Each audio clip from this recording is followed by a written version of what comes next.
If your system went down tomorrow, would it cause an inconvenience or a catastrophe? If that system goes down, what happens to your mission? If data gets leaked, how bad is it? If your network gets breached, can you recover? Welcome the Cyber Cafe and to the very first step of the risk management framework, Categorize. This step lays the foundation for everything else, and without it, you're flying blind. So grab yourself a cup of coffee and let's dive in. First things first, what is categorization? In a nutshell, categorization is about defining the impact level of a system, how it affects confidentiality, integrity, and availability, often called the CIA triad. Let's break down each of these. Confidentiality. How bad would it be if sensitive information got leaked? Integrity. What if the data was altered or tampered with? And availability. What if the system went offline when you needed it most?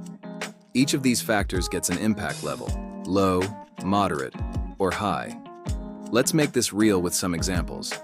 Say you run a small bakery and you have an HR portal where you keep employee information like names, addresses, and social security numbers.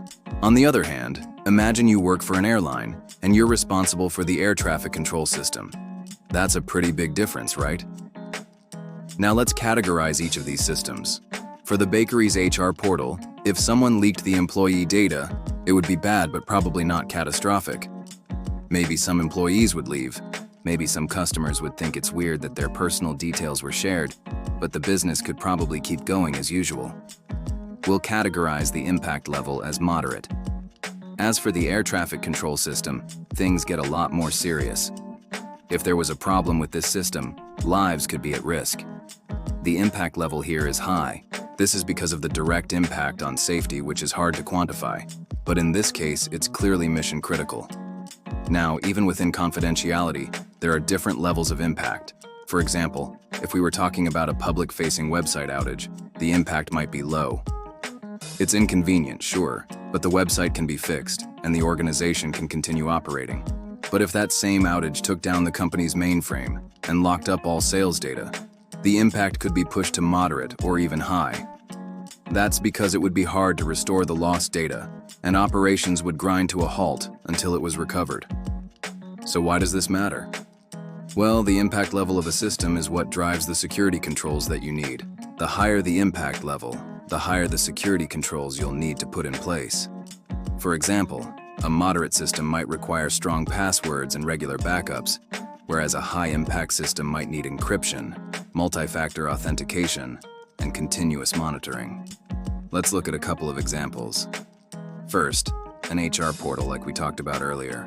If it has moderate impact, it probably doesn't need complex encryption, but it should have some protection against unauthorized access. Maybe limit who can access the portal and what they can do with the data. Second, think about a medical imaging system. If the system stores images with a high impact level, then unauthorized access could mean a patient privacy breach, which could result in serious fines and lawsuits. In this case, it's clear that the system needs strict access controls and encryption. But remember, the goal isn't to lock down every system. That's not only costly, but also hinders productivity. Instead, we want to spend our resources wisely based on the impact level of each system.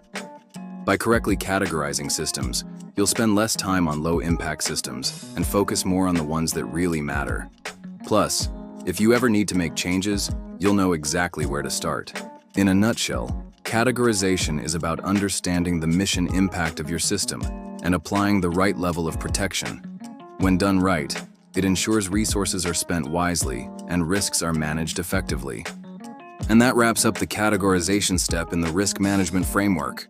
If you found this helpful, like the video, subscribe, and stay tuned for more content. Thanks for watching.